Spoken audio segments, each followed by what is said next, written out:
Good afternoon, Jason here, Birchfield Family Farm, Oxford, Ohio. Happy New Year to you and your families. It's been a challenging one here so far, for sure. We've been hanging in the high 50s, low 60s, and got a bunch of rain on New Year's Day, just yesterday. And everything just flooded out. And then, of course, today we dipped down into the high 20s, I think it is right now, with a breeze. Never know what you're going to get weather-wise out here, and that's farm life. But I've been wanting to take some time, make a video on just try and get a little more quantitative with our analysis on rotational grazing and what we did this past year, and just looking at some numbers, kicking some numbers around, and just talking through that and seeing what we can say about this past year and what we did out here. You know, those closest to me have heard me talk about this psychosomatic element to farming, homesteading, just being out here in the elements, attempting to make this work, right? Trying to work with the land to produce. There is definitely, I've discovered, just this interaction between mind and body. That is definitely a thing, at least for me, out here. And I think this is a lot of the reason why, you know, early on we chose the animal breeds that we did. The breeds that we chose are not necessarily going to get the largest, as is the case in conventional ag. You know, for instance, like a Dorper sheep or a Black Angus or a Hereford cattle, you know, there's nothing wrong with those depending on your business model or your farming model. But for us, I knew that it was going to be hard enough out here as is, and I didn't want to have to use a lot of external inputs, you know, worming. I didn't want to have to be running them through a chute, you know, every week, every other week to treat for this or for that. I wanted animals that were hardy, and it's for this reason that we chose to run our St. Croix sheep, 100% grass-fed, and our Red Devon cattle, 100% grass-fed. And this, I would say, in terms of hardiness, has worked for us. You know, I've been thinking for a while about the end of the year here, and just, you know, how did we do? If we wanted to attach some numbers to things, what would that look like, I wonder? So this video, it's going to be an attempt to do that. A lot of estimating. I'm going to give it a shot here, and you know, if you disagree or you have another way of calculating what I'm doing, throw it out there. You know, I'm not claiming to be an expert, just someone with experiential, hands-on knowledge. All right, so let's get into the nitty-gritty, the hard numbers on what we did last year, how much land we used, how many animals we were running, all of that kind of thing, and see if we can come up with just, you know, how we did number-wise. This year we ran right around 4.25 acres of grazing. We were primarily rotating every 3 days through our 8 quarter-acre paddocks. We did have a 9th larger paddock that we would overflow into, in addition to another half-acre up front attached to the barn. Now, in terms of, you know, how many animals were we running, I found that the easiest, most uniform way to figure this is by something called the animal unit. And rather than saying, you know, how many cattle or how many sheep, we really need to break that down into, you know, how old is each animal and how many animal units do they account for. When we say one animal unit, that's kind of an older term, but it basically just means 1,000-pound cow and her young calf. So we can makes it kind of easy. We can pretty much say 1,000-pound animal is one animal unit. So our animal units this year we had 4.8 animal units for our cattle. Now, towards the end of the year, we did have 6 head, but figuring age and weight on each animal, about 4.8 animal units for our cattle. We ran 3 young ewes that were born this year, 0.45 animal units, 6 mature ewes with lambs, 1.8 animal units, and 3 rams, 0.75 animal units.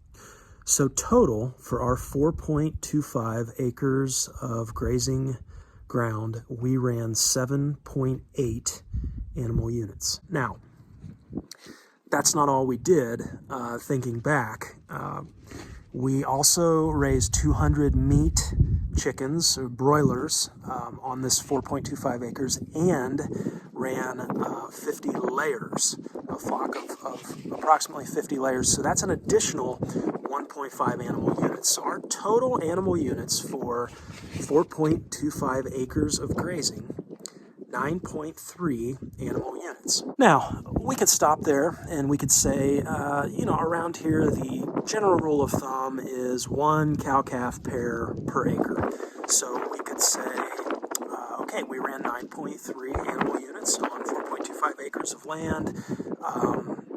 We more than doubled production, right, as it compares to just turning animals out for the year on this piece of ground.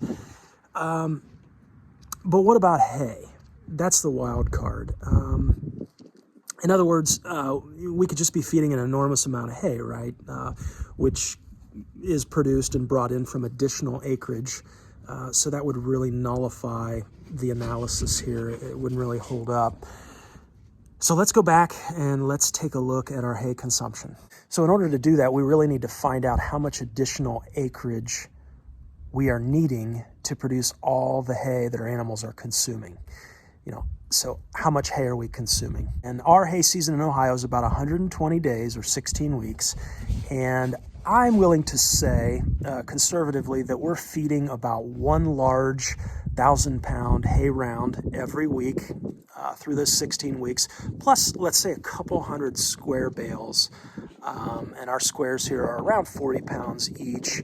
So that gives us a total of about 24,000 pounds of hay per winter. Now, folks much smarter than me from the extension office, etc., are estimating that our area here grows about 7,000 pounds of dry matter forage per acre per year. So we could then figure out that we would need an additional 3.42 acres of land to produce our hay. Now, this is in addition to the original 4.25 acres of land that we used to graze this year. So total land area for our flock and herd and chickens would be about 7.67 acres. So that's going to be total land that we would need to graze our animals through the grazing season and produce all of the hay that we would need to get them through winter. Per year, we would need about 101,835 pounds of dry matter forage to feed our 9.3 animal units. And that's a traditional measure there. They're taking about 3% of body weight per day. If you take 7,000 pounds of dry matter forage per acre times our 7.67 acres, we raised those 9.3 animal units on 53,750 pounds of dry matter. And this is a utilization of about 1.9 times traditional standards. Maybe the simpler way of looking at this is to figure out how many acres it takes in our area to raise 1 animal unit. And by acres, I mean grazing and hay production.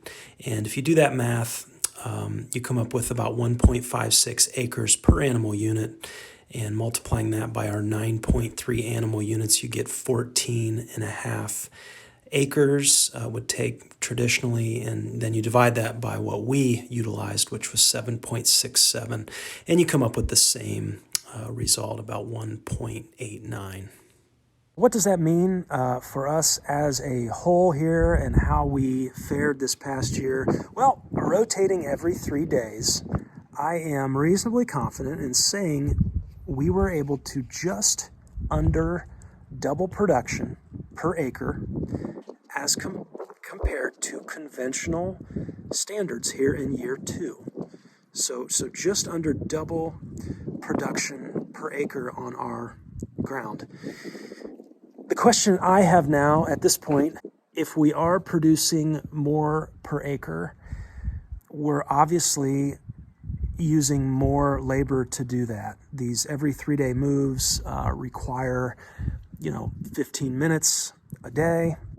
If we take that 120-day hay season, subtract it out from 365 days in a year, and then divide that number by every 3 days, that's how many times we're moving throughout the grazing season, multiply that by 15 minutes, we're going to get about 20 hours.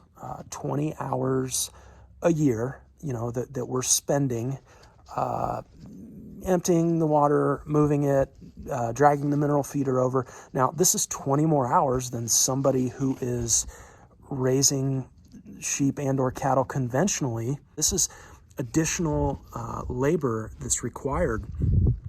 The question now, is it worth it? Is it worth that extra labor?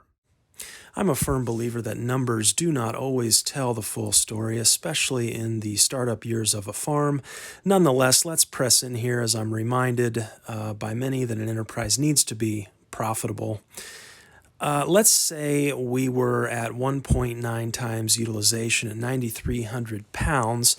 That gives us an extra 4,406 pounds of meat that we would have produced beyond a conventional grazing system. Let's say 60% of that is hanging weight. Let's take that number and say 60% of that is what we actually take home, which is usually the case. That's an extra 1,585 pounds of meat times $7 a pound. That's pretty conservative. That's over 11 grand.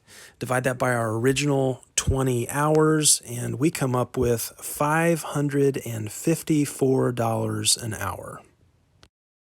For me, I absolutely love the art that is in this style of interacting with the land, with the animals, the connection that's there. So this is a definite yes for me. It is worth 20 hours a season to come out here and to interact and to gain that additional advantage, utilizing the land in what I think is an optimal state of being. I'm at this point also curious about the improvement in areas that can't necessarily be quantified. For instance, we saw the appearance of dung beetles this last year.